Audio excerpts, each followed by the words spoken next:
Hello students, आज NTSC था। ठीक है, तो हम मैथ का डिस्कशन करने वाले हैं। तो 41 से लेके 60 तक तो मैथ्स के क्वेश्चन थे। 20 क्वेश्चन जो एनटीएससी स्टेज 1 में आते हैं मैथ्स के। ठीक है, तो देखो क्वेश्चन नंबर 41 क्या है। If polynomials 3x³ + x² - 4x + p given है and 2x³ + px² + 3x - 3 are divided by x - 2, दोनों को x - 2 से डिवाइड करेंगे, then get the same reminder. Reminder हमें सेम मिलता है। What will be the value of p? तो जो p जो दे रखा है उसकी वैल्यू हमें फाइंड करनी है। तो हमें पता है by the reminder theorem of polynomial x - 2 से अगर हम डिवाइड कर रहे हैं तो x की वैल्यू दोनों पॉलिनोमियल में क्या पुट कर देंगे, 2 पुट कर देंगे, और दोनों की जो वैल्यू आनी चाहिए, वैल्यू पुट करने पर अगर वैल्यू कुछ मिल जाए तो वो रिमाइंडर है। तो जो वैल्यू आएगी वो दोनों को इक्वल होगी। ठीक है, तो यहाँ से मैं बोल सकता हूँ कि 3, तो यहाँ पर वैल्यू हम 2 पुट कर देंगे, तो 3 × 2³ + 2² - 4 × 2 4 × 2 + p। तो यहाँ से जो रिमाइंडर आएगा वो किसके इक्वल आएगा, x की वैल्यू 2 सेकेंड पॉलिनोमियल में हम पुट कर देंगे, 2³ + p × 2² + 3 × 2 - 3। Now we need to solve this expression only. ठीक है, तो यहाँ से कितना हो जाएगा, 2³ 8 हो गया, 8 × 3 24 प्लस 2² यहाँ से 4 हो जाएगा, फिर -8 then plus p is equal to 2³ 8 × 2 16 plus 4p हो जाएगा और प्लस 6 - 3। तो यहाँ से 24 + 8 28 - 8, तो 20 plus p is equal to 16 + 6 22 - 3। एक तरीके 16 + 3 हो गया 19 + 4p। तो यहाँ से ये आ जाएगा अपने पास। ठीक है, बस इसको सॉल्व करना है। लीनियर इक्वेशन है p की फॉर्म में, तो 20 - 19 तो 1 हो गया, p उधर जाके माइनस हो जाएगा तो 3p। तो सॉल्व करेंगे तो p की वैल्यू अपने पास कितनी आ जाएगी, 1/3। तो 1/3 इसका आंसर है। तो आंसर भी देखो क्वेश्चन के अंदर मार्क किए हुए हैं। ठीक है, जो रेड से थोड़ा दिख रहे हैं। तो नेक्स्ट क्वेश्चन देखो। देखो नेक्स्ट क्वेश्चन क्या है कि numerator of a fraction is 3 less than its denominator. ठीक है, if 4 is added to the numerator and 2 is subtracted from the denominator, then the numerator becomes 2 times of the denominator. What will be the fraction? तो हमें given है कि numerator of a fraction is 3 less than its denominator. हमें पता है कि जो ये न्यूमरेटर हम मान लेते हैं कि लेट न्यूमरेटर, तो हमें क्या nominator of a fraction 3 less है तो हम मानेंगे डिनोमिनेटर को। ठीक है, तो यहां से लेट डिनोमिनेटर, तो डिनोमिनेटर को एज्यूम किया हमने, ये x है, तो यहां से हमें क्या मिलेगा कि जो नोमिनेटर पार्ट है वो कितना हो जाएगा, 3 लेस देन, तो x - 3 होगा।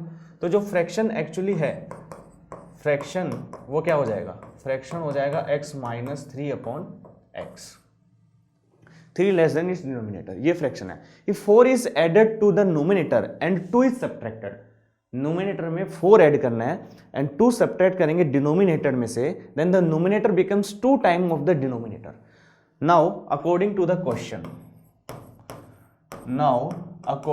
क्वेश्चन, कि 4 is added to nominator x - 3 + 4, it becomes 2 times of denominator, और डिनोमिनेटर में से 2 माइनस किया है, 2 is subtracted from the denominator, तो x - 2 करेंगे तो इसका 2 टाइम्स है।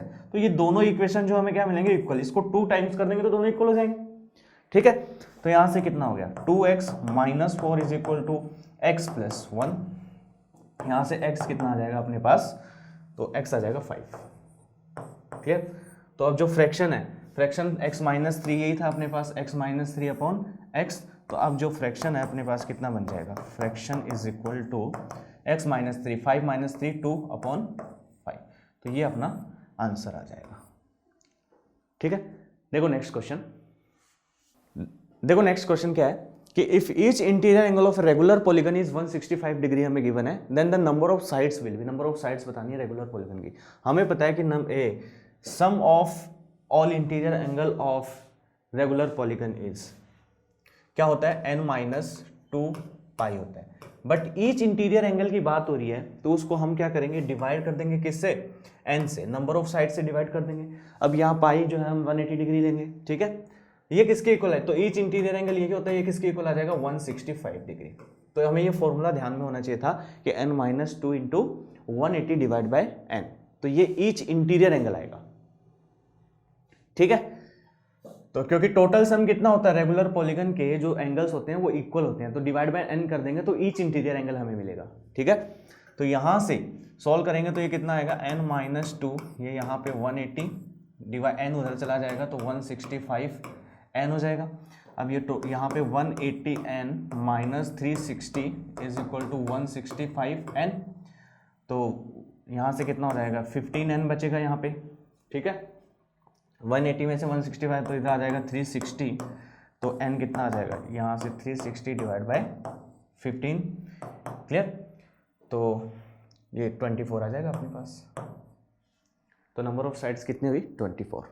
तो सिर्फ ये फॉर्मूला हमें ध्यान में होना चाहिए था, ठीक है। नेक्स्ट क्वेश्चन देखो, देखो क्या है question, the measures of 3 angles of a triangle are in ratio, ठीक है। ट्रायंगल के तीनों एंगल्स का रेशो हमें गिवन है, तो हमें पता है ट्रायंगल के तीनों एंगल्स का जो सम होता है वो कितना होता है, 180 होता है, ठीक है। तो यहाँ पर हम बोल सकते हैं कि एक एंगल रेशो हमें गिवन है 3:4:5, 3:4:5। तो एंगल्स जो होंगे मतलब 3x, तीनों का 4x ले लेंगे और 5x ले लेंगे अपन, सम क्या होगा 180 के इक्वल आ जाएगा, ठीक है। तो 5 + 4 9 + 3 12x जो है वो कितना आ गया, वो 118, तो x आ जाएगा 180/12, ठीक है। तो ये आ जाएगा 15, तो x अपने पास 15 आ गया। तो अब लार्जेस्ट एंगल जो होगा वो तो यही आएगा ना, 5x वाला। लार्जेस्ट एंगल कौन सा होगा, 5x होगा, है ना। या फिर हम ये बोल सकते हैं कौन सा ग्रेटेस्ट एंगल पूछा है, ग्रेटेस्ट एंगल हमें पूछा है, ग्रेटेस्ट एंगल। तो ये कितना आ जाएगा, 5x मतलब 5 × 15 इज इक्वल टू 75, ठीक है। ये यहाँ पे 75 आएगा, 75 आ जाएगा, ठीक है। देखो नेक्स्ट क्वेश्चन, नेक्स्ट क्वेश्चन है अपने पास, if area of an equilateral triangle is 64√3, area हमें गिवन है, तो then it's perimeter will be. तो एरिया हमें पता है कि इक्विलैटरल ट्रायंगल की तीनों साइड जो होती है, अगर साइड में ए लेता हूं तो जो एरिया है वो किसके इक्वल होता है, एरिया होता है √3/4 साइड स्क्वायर, जो कि हमें कितना गिवन है, 64√3। तो दोनों तरफ से √3 तो कैंसिल आउट हुआ, 4 उधर चला जाएगा, तो ए स्क्वायर किसके इक्वल आया, 64 × 4, दोनों तरफ क्या करेंगे, स्क्वायर रूट करेंगे, तो 64 × 4 तो कितना आ जाएगा, 8 × 2 दैट इज 16। तो साइड ऑफ इक्विलैटरल ट्रायंगल हमें यहाँ से मिल जाएगी 16। तो अब यहाँ पे पेरीमीटर पूछा है हमसे, देन इट्स पेरीमीटर, तो पेरीमीटर हमसे पूछा है, तो पेरीमीटर कितनी हो जाएगी, 3 × a, जो कि कितना आ जाएगा, 3 × तो 48 सेंटीमीटर। तो इसका ये आंसर हो जाएगा। Hope this is clear. Next question देखो, नेक्स्ट क्वेश्चन है, each face of cube is 144 centimetre square. एक क्यूब है, क्यूब में जो साइड होती है इक्वल होती है, मतलब लेंथ, ब्रेड्थ और हाइट। तो इस टाइप से वो क्यूब बनेगा। तो तीनों, each face of cube is area हमें गिवन है, तो हमें पता है जो क्यूब का फेस होता है वो स्क्वायर शेप का होता है। तो हम ये बोल सकते हैं कि जो साइड है वो कितने आ जाएगी, यहाँ पर साइड 12 हो जाएगा, यहाँ पर भी क्या हो जाएगी, ये 12 और 12 साइड का हो गया। तो अब इसमें ये बोला है कि if cube is cut by a plane parallel to its base, मतलब बेस के पैरेलल हमने एक प्लेन से कट किया इसको और हाफ हाफ में डिवाइड कर दिया, equal parts, then the total surface area of both the parts will be, दोनों पार्ट्स का मिला के टोटल सरफेस एरिया। अब देखो अगर मैं इसको ऐसे कट करूंगा तो एक्चुअल में हाइट 2 पार्ट्स में डिवाइड हो जाएगी, तो हमारे पास एक का मैं बना लेता हूं, तो वो थोड़ा हाफ हो जाएगा इसका, तो वो कुछ इस टाइप से बनेगा, ठीक है। इसको ज्वाइन किया तो वो थोड़ा हाफ हो जाएगा, इस टाइप से बनेगा, जिसकी हाइट 6 होगी, बाकी दोनों साइड तो 12 ही होगी। तो इसका एक का सरफेस एरिया निकाल के उसका डबल कर देते हैं, है ना, तो वही सरफेस एरिया आ जाएगा। हमें पूछा क्या है, सरफेस एरिया तो पूछा है, तो total surface area, surface area जो होता है 2 times L × H, H × B और L × B, इनका सम होता है, यही होता है ना। तो यहाँ से कितना हो जाएगा, 6 × 12 प्लस 6 × 12 2 टाइम्स आएगा, प्लस 12 × 12, क्लियर, 12 × 12। तो इसको भी हम क्या करेंगे, total surface area of both का अगर पूछा है तो इसको भी हम क्या करेंगे, यहां से जो वैल्यू आएगी उसको हम फिर से 2 से मल्टीप्लाई कर देंगे, ठीक है।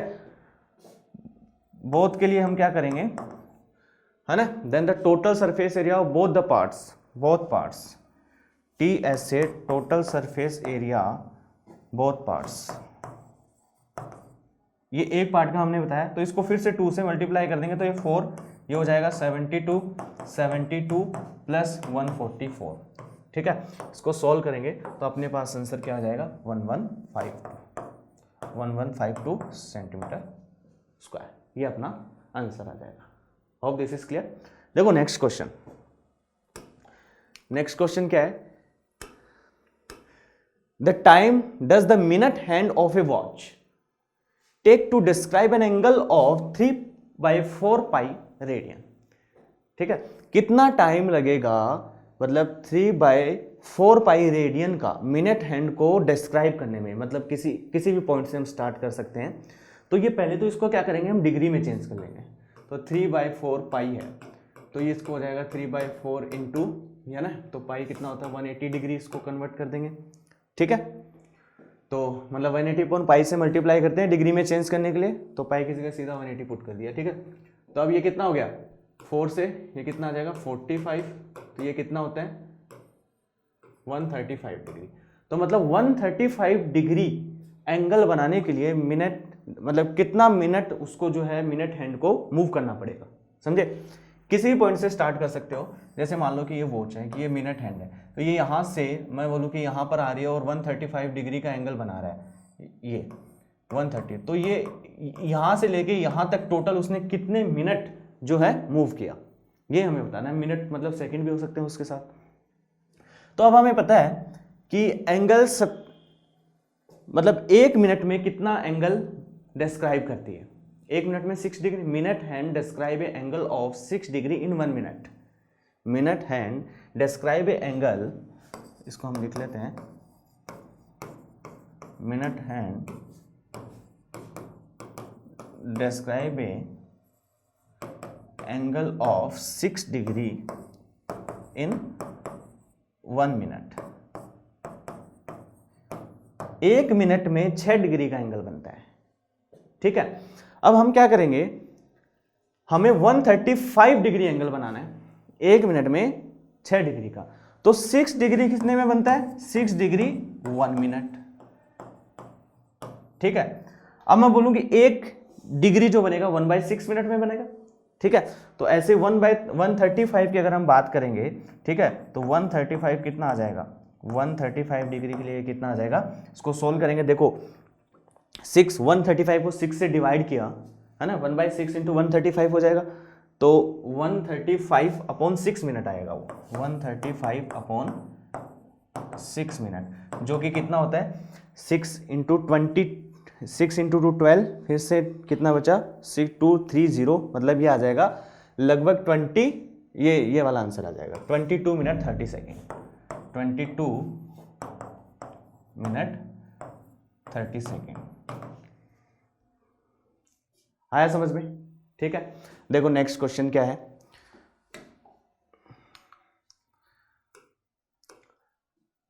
नेक्स्ट क्वेश्चन हमें गिवन है कि इफ कोसेक A2, मतलब हमें साइन A, अगर कोसेक A जो है वो अगर 2 है, तो साइन A जो है वो कितना हो जाएगा 1/2 हो जाएगा, और साइन A की वैल्यू 1/2 किस पे होती है, तो इसका मतलब एंगल A जो है हमें पता लग गया कि 30 डिग्री हो गया। अब हमें वैल्यू फाइंड करनी है tan A plus cos A upon 1 plus sign A, तो एक तरीके से हमें वैल्यू फाइंड करनी है tan 30 plus cos 30 upon 1 plus sign 30, clear. तो tan 30 कितना होता है 1/√3 प्लस cos 30 कितना होता है √3/2, 1 प्लस साइन 30 कितना होता है 1/2। तो पहले तो इस डिनोमिनेटर को सॉल्व करेंगे तो ये 3/2 आएगा, 2 कैंसिल हो जाएगा, तो इसको सॉल्व करने पे क्या आएगा 1/√3 और √3/3, तो √3/3 को भी हम 1/√3 लिख सकते हैं, तो एक्चुअल में कितना आ जाएगा 2/√3, 1/√3 प्लस 1/√3 2/√3, तो ये अपना आंसर आ जाएगा। तो ट्रिगो से ये क्वेश्चन था। इससे पहला वाला भी जो है वो ट्रिगो था, बस उसके अंदर जो वॉच है वो इंक्लूड कर दिया था एंगल, तो उसका थोड़ा नॉलेज होना चाहिए, है ना, ठीक है। देखो नेक्स्ट क्वेश्चन, क्या क्वेश्चन है, 2 poles of height 12 metre and 20 metre are standing on a plane ground. एक प्लेन ग्राउंड पर है, if distance between their feet is 15 metre then their distance between upper ends of a pole will be. मतलब ऐसे है कि एक तो 12 है और एक यहाँ पे दूसरा पोल है और इनके बीच की जो डिस्टेंस हमें 15 दे रखी है, ये तो 12 का है और ये टोटल जो डिस्टेंस हमें दे रखी है ये 12 है, 20 है, ये 12 का है। तो हमें एक्चुअल में ये डिस्टेंस फाइंड करनी है, दोनों परपेंडिकुलर है। तो मैं क्या करूँगा, ये 15 दे रखा है तो मैंने क्या किया, यहाँ से इसको क्या किया, एक परपेंडिकुलर ड्रॉ कर दिया। तो उस केस में हमें अपर पार्ट में क्या मिलेगा, एक रेक्टेंगल, राइट एंगल ट्रायंगल मिलेगा। ठीक है, तो मान लेते हैं कि ये ए पॉइंट है, ये बी पॉइंट पे और ये सी पॉइंट पे। तो देखो ये अगर 12 है तो ये लेंथ 12 आएगी और ये कितनी बच गई हमारे पास 8। ये ए बी भी किसके इक्वल हो जाएगा, है ना, इसको चलो हम सी डी लेते हैं, सी डी के इक्वल हो जाएगा, तो ये भी 15 हो गई ये लेंथ। ठीक है, तो अब जो ऊपर वाला ट्रायंगल है वो ए बी सी, वो राइट एंगल ट्रायंगल बन रहा है जिसमें हमें दोनों साइड पता है, हाइपोटेन्यूस फाइंड करना है। एक तरीके से हम ये बोल सकते हैं distance between upper ends of poles, यही तो हमें फाइंड करना है। जो कि कितना आ जाएगा, हमें पता है 8, 15 और 17 का क्या होता है, 8, 15 और 17 का पाइथागोरियन ट्रिपलेट होता है। वैसे भी हम सॉल्व करेंगे तो ऐसे कितना आ जाएगा, √8² + 15²। तो यहाँ से इसको सॉल्व करेंगे तो ये 17 आ जाएगा अपने पास। Hope this is clear. देखो नेक्स्ट क्वेश्चन, 50th क्वेश्चन। अब इसमें गिवन है following are the points obtained by a kabaddi team in various matches. एक कबड्डी टीम के मैचेस में जो पॉइंट्स है वो स्कोर किए हुए लिखे हुए हैं, 17, 2, 727, ये सब पॉइंट्स लिखे हुए हैं। The median of the points obtained by the team will be, मतलब इनका मीडियन हमें फाइंड करना है। तो मीडियन में हम क्या करते हैं, उसको असेंडिंग ऑर्डर में लगाते हैं। ठीक है, तो असेंडिंग ऑर्डर में हम लगाएंगे तो टोटल वैसे देखा जाए तो कितने हैं, 1, 2, 3, 4, 5, 6, 7, 8, 9, 10, 11, 12, 13, 14, 15 है। तो 15 है, ऑड नंबर ऑफ पॉइंट्स हमें मिल रहे हैं। तो जो मिड में जो आएगा वो क्या होता है, मीडियन होता है अपना। तो इसको क्या करेंगे हम, असेंडिंग ऑर्डर या फिर डिसेंडिंग ऑर्डर में जैसे लगाना है उसको लगा लेंगे। जो मिड में आता है वो मीडियन है। इवन नंबर ऑफ टर्म्स अभी तो दो मीडियन आते हैं, बट यहाँ पे तो ऑड नंबर ऑफ टर्म्स है। ठीक है, तो यहाँ पे क्या करेंगे, जैसे 2, सबसे पहले 2 आ गया। ठीक है, उसके बाद क्या आएगा, 2 के बाद 5 आएगा, 2 के बाद 5 आएगा, 6 आएगा, 7 आएगा। ठीक है, 5, 6, 7, आफ्टर देन 8, 9, 10, 8, 9, 10, 10 के बाद जो सबसे बड़ा नंबर है जस्ट आफ्टर 10, तो 10 के बाद 11 नहीं है, 12 भी नहीं है, 13 भी नहीं है, 14 आएगा। सॉरी, उसके बाद में 14, आफ्टर 14 15 है, देन 16 नहीं है, 17 है, 18 है। ठीक है, 19 भी है, 20 नहीं है, 21, 22, 23 नहीं है, 24 है, फिर 27 है, 28 है। तो 1, 2, 3, 4, 5, 6, 7, 8, 9, 10, 11, 12, 13, 14, 15। तो कहाँ पे आएगा, 1, 2, 3, 4, 5, 6, 7 छोड़ देंगे, 7 उधर छोड़ देंगे, जो मिड वैल्यू होगी वो कौन सा होगा, ये अपना आंसर हो जाएगा। तो 14 अपना क्या है, मीडियन है। ठीक है, देखो नेक्स्ट क्वेश्चन पर प्रोसीड करते हैं। क्या है 51 क्वेश्चन कि Webber takes 24 minute to complete 1 round of a circular path of a sports field. एक स्पोर्ट्स फील्ड है राउंड शेप में, उसका एक राउंड मतलब कवर करने में जो Webber है वो कितने मिनट लेता है, 24। और रोहन क्या लेता है, while Rohan takes 18 minutes, Rohan 18 minutes लेता है। Suppose both of them start from the same point and at the same time and go in the same direction, after how much time will they meet again at the starting point. ठीक है, तो जैसे मैं ये बोल सकता हूँ कि इसके अंदर ऐसे कि जैसे मान लो कि इसमें क्या है, एलसीएम का कॉन्सेप्ट लगता है कि जैसे ये सर्कुलर पाथ है, दोनों ने यहाँ से स्टार्ट किया, एक पॉइंट से दोनों ने यहाँ से स्टार्ट किया। तो एक तो ले रहा है, जैसे मान लो कि एक कवर करने में कितने मिनट ले रहा है, 24, तो वो 24 में यहाँ पे आ जाएगा। वो एक दूसरा ले रहा है 18 में, वो जल्दी आ जाएगा, है ना, वो थोड़ा जल्दी आ जाएगा। तो इसका मतलब दूसरा वो 36 में 2 राउंड होंगे उसके, और उसके 48 में 2 राउंड होंगे। ठीक है, उसके तीसरे के 54 में 3 राउंड होंगे, और उसके कितने हो जाएंगे, 24 ऐसे राउंड लगाएगा। बट हमें ये चेक करना है कि ऐसा कोई टाइमिंग जिसपे दोनों के राउंड खत्म होते हो, तो वो क्या होगा, उनका एलसीएम ये तो होगा कि जैसे मान लो इन दोनों का एलसीएम क्या है, पहले तो इनका एलसीएम फाइंड करेंगे। तो एक तरीके से हमें 18 और 24 का एलसीएम फाइंड करना है, जो कि कितना होता है 72। तो काफ़ी इजी क्वेश्चन है और इस टाइप के क्वेश्चन मतलब हमारे एनसीईआरटी में मिल जाएगा। तो यहाँ से स्टार्ट किया तो 72 में देखो तो ये तो 3 चक्कर लगा लेगा, वैभव तो 3 चक्कर लगा लेगा 72 मिनट, ठीक है, मिनट में। तो 18 ये कितने चक्कर लगाएगा, ये 4 चक्कर लगाएगा, है ना।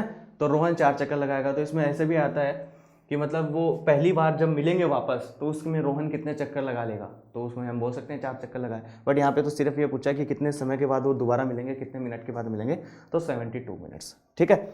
तो देखो नेक्स्ट क्वेश्चन पे चलते हैं।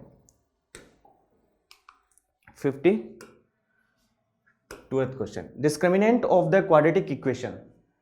क्वाड्रेटिक इक्वेशन गिवन है 3√3x² + 7x + √3। तो इसका डिस्क्रिमिनेंट हमें पता है, d से डिनोट करते हैं। तो ax² + bx + c = 0 का जो डिस्क्रिमिनेंट होता है वो कितना होता है, b² - 4ac। तो इसको कंपेयर करेंगे, यहाँ से a कितना हो जाएगा, तो a तो 3√3 है, b 7 है, तो ये आ जाएगा 7² - 4 इंटू a 3√3 है और c कितना है, √3 है।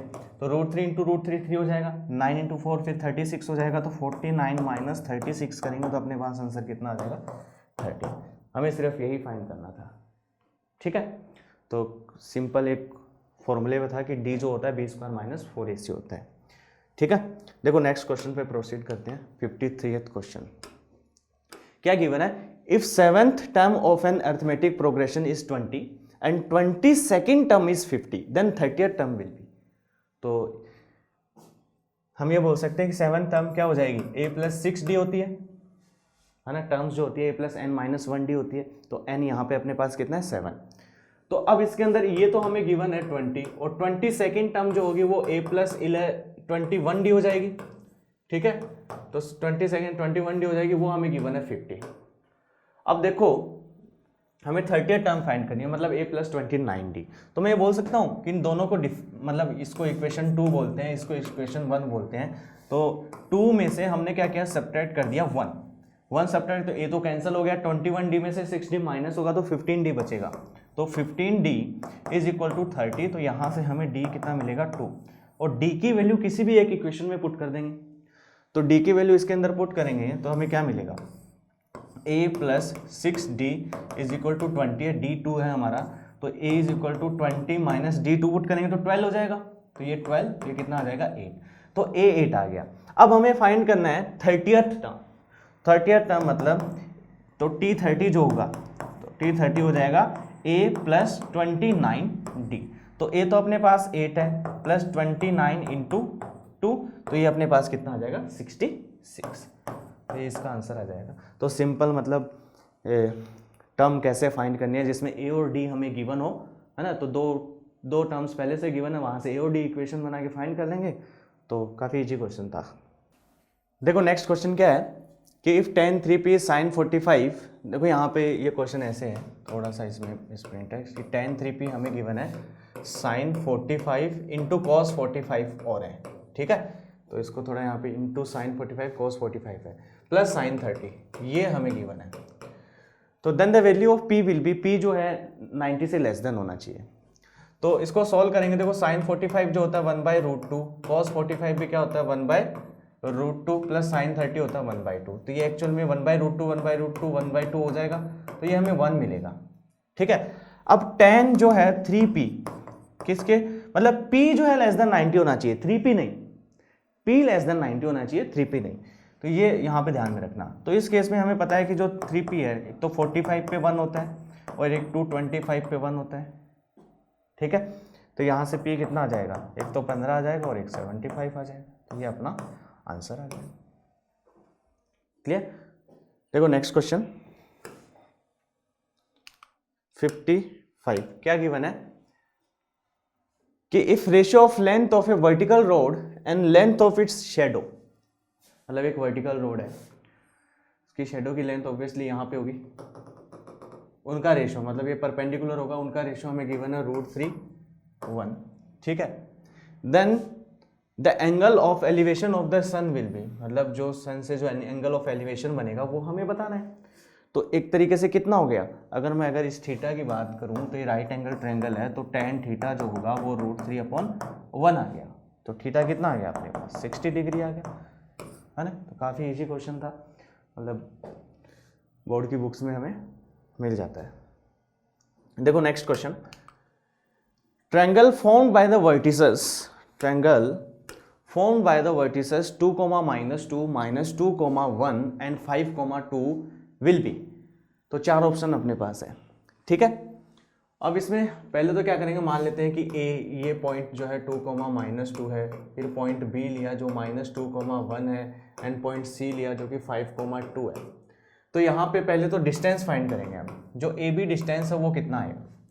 तो ए बी डिस्टेंस अगर हम फाइंड करेंगे तो कितना आ जाएगा, 2 मतलब 2 + 2 होल स्क्वायर, ठीक है, प्लस -2 - 1 होल स्क्वायर, तो ये 4 का स्क्वायर 16, -3 होल स्क्वायर 9 हो जाएगा। तो √25, तो देखा जाए तो ये √25, तो ये 5 आएगा। अब हम AC फाइंड कर लेते हैं, तो AC कितना आएगा, 2 - 5 या 5 - 2 लिख देते हैं हम, 5 - 2 whole square plus 2 + 2 whole square, ठीक है, इसका रूट। तो यहाँ से कितना आ रहा है, 4 का स्क्वायर 3 का स्क्वायर, फिर से हमारे पास ये 5 मिलेगा। अगेन BC की लाइन बच गई हमारे पास, मतलब इन तीनों पॉइंट से जो ट्रायंगल फॉर्म होगा वो कौन सा बन सकता है, BC की लाइन फाइंड कर लेंगे। तो एक्चुअल में ये क्वेश्चन डिस्टेंस फॉर्मूले का हो गया एक तरीके से। तो ये तो हो जाएगा 5 + 2 whole square plus and 2 - 1 whole square.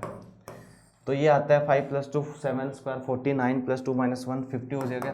तो जो 5√2 हो गया, है ना, 5√2 हो गया। तो अब हम यहाँ पे एक तो ये बोल सकते हैं कि दो साइड हमें इक्वल मिल गई, एक तो 5 मिला, दूसरा 5 मिला, दो साइड हमें इक्वल मिल गई, तो आइसोसेलेस ट्रायंगल तो ये बन गया, है ना। बट इसके अंदर ये देखो, हमें पता है कि यहाँ पर अब AB स्क्वायर, दो साइड का स्क्वायर का सम, AC स्क्वायर जो हमें किसके इक्वल मिल रहा है, BC स्क्वायर के इक्वल मिल रहा है। AB स्क्वायर 25, AC स्क्वायर 25 50 होता है, और BC स्क्वायर भी किसके इक्वल हो जाएगा हमारे पास, है ना, वो भी 50 हो जाएगा। तो यहाँ पे दोनों हमें इक्वल मिल रहे हैं, तो ये राइट एंगल ट्रायंगल भी है ना। तो दो आंसर इसके आ रहे हैं। अगर सिंगल करेक्ट आंसर है हमारे पास, मतलब 2 आंसर आ रहे हैं, तो एक तरीके से ये बोनस हो सकता है ना। तो या फिर इसके दोनों आंसर आएंगे, ठीक है, आया समझ में। देखो नेक्स्ट क्वेश्चन क्या है कि locus of the centre of rolling circle in a plane will be line parallel to the plane, circle, curve, line perpendicular to the plane. 4 option हमें गिवन है। तो देखो इसको ऐसे समझना होगा, जैसे अपने बाइसाइकिल है, उसका व्हील है और रोड एक प्लेन ले लेते हैं हम, एक, है ना। तो जब रोड को एक प्लेन लिया, तो बाइसाइकिल जब चलती है तो उसका व्हील जो मूव होता है, बट उसका जो मिड पॉइंट होता है, व्हील एक तरह से सर्कल ही है, वो आगे चलता रहता है, बट वो जो सेंटर के परपेंडिकुलर डिस्टेंस जो है रोड से, वो तो सेम ही रहती है ना। कि ये रोड है अपने पास, ये व्हील है और इसका सेंटर ये है। जब ये मूव करके घूम के राउंड करके जब यहाँ आएगा, तो उसका सेंटर यहाँ आ जाएगा, फिर दोबारा मूव करेगा, है ना, एक राउंड, फिर यहाँ आ जाएगा। तो ऐसे ये मूव करता चला जाएगा। बट ये एक तरीके से मैं बोल सकता हूँ उसकी टेंजेंट हो गई, और टेंजेंट से, और सर्कल तो वही है, वही घूमता जा रहा है, और टेंजेंट से इसके सेंटर की परपेंडिकुलर डिस्टेंस तो क्या है, हमेशा सेम ही रहेगी। उन सारे पॉइंट्स को ज्वाइन करेंगे तो हमारे पास क्या बनेगा, उस पॉइंट का जो लोकस बनेगा, उन सारे पॉइंट्स को ज्वाइन करने पे, तो उस पॉइंट का जो लोकस है वो क्या बन जाएगा, एक स्ट्रेट लाइन बनेगा। वो क्या होगी, उस प्लेन के, जो प्लेन हमने लिया है उसके पैरेलल आएगी, है ना। तो ये आंसर अपना आ जाएगा। तो मतलब बहुत ही ये पता होना चाहिए बच्चे को कि बस लोकस होता है क्या है, ठीक है। देखो next question, in the given figure D parallel BC given है। तो क्वेश्चन है सिमिलरिटी से, पैरेलल गिवन है, राइट एंगल सिर्फ पैरेलल गिवन है, कोई दिक्कत नहीं है। AD और DB का जो रेशियो गिवन है वो 3:5 है, ठीक है। सॉरी ये क्वेश्चन है, AD और DB का रेशियो 3:5 गिवन है, तो ये 3 हो गया, ये 5 हो गया। तो इसका मतलब अगर DE पैरेलल है, DE अगर BC के पैरेलल है, AC हमें 16 गिवन है, then the value of AE, तो हमें पता है by BPT basic proportionality theorem, AD/DB जो होगा, AD/DB किसके इक्वल हो जाएगा, AE/AC के, ठीक है। अब AE/EC का रेशियो भी किसके इक्वल आएगा, 3:5 आएगा। टोटल लेंथ 16 है, तो मैं बोल सकता हूँ कि जो AE की लेंथ है वो कितनी हो जाएगी, टोटल 3/8, मतलब रेशो 3:5 है तो 3 + 5 8 हो जाएगा, इंटू 16। ठीक है, तो यहाँ से AE अपने पास कितना आ जाएगा, 6 आ जाएगा। मतलब 2 रेशो में एक फुल लेंथ को हमें तोड़ना है, एक तरीके से हम बोल सकते हैं। ये 6 आ जाएगा, ये 10 आ जाएगा, वो भी 3:5 में हमें लेके आना है। ठीक है, होप दिस इज क्लियर। देखो next question, the length of minute hand of a clock is 6 centimetre. एक क्लॉक है, उसके मिनट हैंड की लेंथ हमें दे रखी है। ठीक है, what will be the area approximate हमें फाइंड करना है of the sector swept by this minute hand in 45 minute. तो सबसे पहले तो हम ये करेंगे कि 45 मिनट के अंदर जो मिनट हैंड है कितना मूव करेगा, मतलब कितना एंगल जो है सेंटर पे डिस्क्राइब करेगा। ठीक है, तो जैसे ये क्लॉक है, ठीक है, एक मतलब से हमें ये दे रखा है कि उसकी रेडियस जो है वो दे रखा है 6, तो सेंटर से मिनट एट 45 मिनट, अगर वो 60 मिनट में हमें पता है कितना मूव करता है 360। ठीक है, और 1 मिनट में 6 डिग्री हो गया, तो 45 मिनट में वो 270 आएगा। मतलब अगर वो यहाँ से स्टार्ट होता है तो वो यहाँ तक आएगा, तो ये एंगल 270, बाकी एक 90 बच जाएगा। तो एक तरीके से हमें ये जो एंगल एरिया स्वेप्ट करेगा इसका अप्रोक्सीमेट वैल्यू हमें बताना है। तो इसका मतलब रेडियस तो इसकी क्या हो गई, रेडियस तो हमें गिवन है 6, मिनट हैंड की जो लेंथ है वही रेडियस है, तो एरिया कितना हो जाएगा, एक तरीके से सेक्टर का एरिया हो गया। तो एंगल 270, टोटल एंगल है 360, यही फॉर्मूला हम लगाते हैं, θ/360 इंटू पाई आर स्क्वायर। ठीक है, तो थीटा एंगल पे जो एंगल बनेगा इंटू पाई इंटू 6 स्क्वायर। ठीक है, तो इसको सॉल्व कर लेंगे तो 270/360 इंटू 22/7 इंटू 6 इंटू 6, तो ये कितना आ गया अपने पास, सॉल्व करेंगे तो 84.85 अप्रोक्सीमेट आएगा सेंटीमीटर स्क्वायर। तो ये अपना आंसर आ जाएगा। ठीक है ना। देखो नेक्स्ट क्वेश्चन है, in a single throw of 2 dice what will be the probability of getting a total of 8। 2 dice है, हमें पता है डाइस पे जो नंबरिंग होती है 1 से 6 होती है, तो दोनों पे 1 से 6 होगी, तो टोटल जो आउटकम्स हो सकते हैं, ठीक है, वो कितने होंगे, 36 होंगे। तो टोटल आउटकम्स हमें पता है, टोटल आउटकम जो होंगे वो कितने होंगे, 6 इंटू 6 36, ये हमें पता है। अब हमें पूछा है कि गेटिंग 8, तो 8 आना चाहिए दोनों को मिला के, है ना। तो 6 + 6 मैक्सिमम 12 आ सकता है, तो 8 कैसे आएगा, एक तो आएगा 3 5 से आ सकता है कि पहले पे 3 आए दूसरे पे 5 आए, ठीक है, या फिर पहले पे 5 आए दूसरे पे 3 आए, ठीक है, या फिर दोनों पे 4 आए, उसके बाद में एक और बनेगा 6 पे, या तो पहले पे 6 आए दूसरे पे 2 आए, या फिर पहले पे 2 आए दूसरे पे 6 आए। इसके अलावा कोई कॉम्बिनेशन बन सकता है क्या, नहीं। तो ये 5 कॉम्बिनेशन है जिसपे हमें दोनों का सम क्या मिलता है, 8 मिलता है टोटल। ये तो ये कितने हो जाएंगे, तो फेवरेबल आउटकम्स जो है, ठीक है, वो तो अपने हो गए 5, और टोटल आउटकम्स कितने हैं 36। तो रिक्वायर्ड जो प्रोबेबिलिटी होगी, हमें क्या चाहिए, रिक्वायर्ड प्रोबेबिलिटी वो कितनी आ जाएगी, 5/36। तो ये अपना क्या आ जाएगा, आंसर आ जाएगा। ठीक है, तो ये थे क्वेश्चन आज के एनटीएससी पेपर के, तो काफ़ी इजी है। 1-2 क्वेश्चन जो है, मतलब लोकस तो खैर है, आरबीएससी के बोर्ड में लोकस बताते हैं कि होता क्या है, एक क्वेश्चन हुआ है। दूसरा एक क्वेश्चन जो सिलेबस रिमूव किया था, ठीक है, उस पर आया, बट इतना वो नहीं है, हार्ड नहीं है, इजी क्वेश्चन है। तो ऑल ओवर देखा जाए तो काफ़ी इजी क्वेश्चन था। तो एवरेज जो स्टूडेंट जिसने पढ़ाई की अच्छे से, मतलब 18-19 ईजिली, क्योंकि एक आधा क्वेश्चन कभी कभी मतलब वैसे ही गलत हो जाता है बबलिंग करने में, मार्क करने में, ठीक है, तो 19 मार्क्स सिक्योर कर सकता है अगर बच्चे ने अच्छे से पढ़ाई की है तो। Thank you very much.